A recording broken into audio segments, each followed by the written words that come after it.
ও হয়তো এই দুনিয়াতে নাই, ও হয়তো অন্য দুনিয়ার কথা মানে অন্য দুনিয়াতে আছে। হ্যাঁ, এরকম অবস্থা। আর যে আপনারা আমাকে নিয়ে ভিডিও বানান, আপনারা ইনকাম করেন, আপনাদের পেজের রিচ বানান, সবই করেন, কোনো সমস্যা নেই, কিন্তু ক্রিঞ্জ জিনিসটা আসলে ভালো লাগে না সবসময়।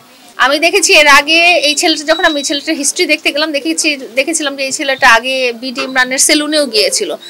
এর মধ্যে আপনার কাছে হাজির হয়েছিল ডিজে শাকিব এবং মামুনুর রহমান। এই ব্যাপারগুলো নিয়ে আপনি অনেক ক্ষিপ্তও আছেন, আমি জানি।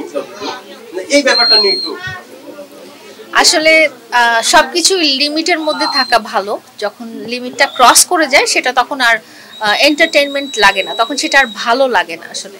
তো একই টপিক নিয়ে যখন মানুষ খুব বেশি বাড়াবাড়ি করে, তো আমি আসলে খুবই বিরক্ত। প্রথম দিন আমি কিছু বলিনি, কারণ প্রথম দিন আপনারা যেটা বললাম যে আমাকে তো বলা হয়েছিল একটা মিউজিক ভিডিও লঞ্চ করার জন্যই তো আপনারা ইনভাইট করেছিলেন, তো আমি সেটার জন্যই গিয়েছিলাম।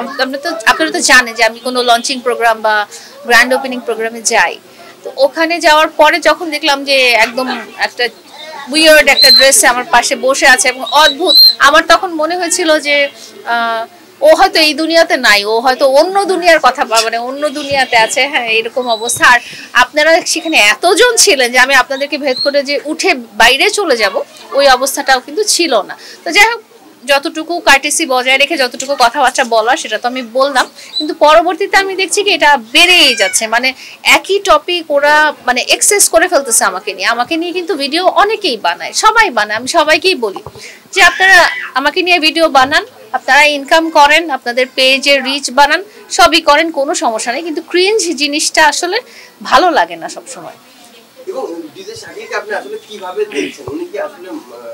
আমি দেখছি আমার মনে হয়, আমার ওই দিন মনে হয়েছিল উনি হয়তো মানসিকভাবে কোনো সমস্যাগ্রস্ত, কিন্তু এখন মনে হচ্ছে না, উনি আসলে অনেক স্মার্ট একজন মানুষ। উনি স্মার্টলি চিন্তা করে প্ল্যানিং করে কিভাবে আগানো যায় সেটা ওনারা সাজানো গল্প ছিল, সেটাই এখন আমার মনে হচ্ছে।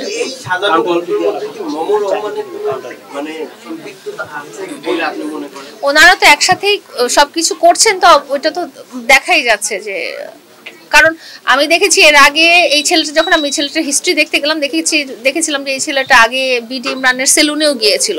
তো ইমরান জিনিসটা কিন্তু বাড়তে দেয়নি দেখি জিনিসটা কিন্তু এত হাইপে আসেনি। ইমরান তো ইচ্ছা করলে পারতো সেদিনে আপনাদেরকে ডাকতে। আপনারা যারা করছেন অনেক কিছু না জেনে শুনেও অনেক সময় অনেক কিছু প্রমোট করে ফেলেন, যেমন এই ব্যাপারটাই। এটা কিন্তু আপনি কিন্তু তাকে উৎসাহ দিয়েছিলেন এবং শুরুতে আপনি না জেনে, কেন ডিটেইলস না জেনে একটা মানুষকে এইভাবে প্রমোট করে দেন? আচ্ছা, আমি যেটা বললাম যে আমি আসলে পরিস্থিতির শিকার সেদিন ছিলাম, সেখানে আমি ওকে প্রমোট করিনি। আপনারা যদি আমার ইন্টারভিউগুলো দেখেন, আমি বারবারই বলেছি যে তুমি ডক্টরের কাছে যাও, তোমার যদি মানসিক সমস্যা থাকে বা তুমি যেটা করছো, গান করছো, সেটা নিয়েই থাকো, পাগলামি করার তো দরকার নেই। পাগলামিটা আসলে অনলাইন প্ল্যাটফর্মে একটুখানি ভালো লাগে, কিন্তু এটা যদি কন্টিনিউ হইতে থাকে তাহলে ভালো লাগে না। আর এটা যখন স্ক্যামিং এর পর্যায়ে চলে যায় তখন সেটা অপরাধ হয়ে যায়।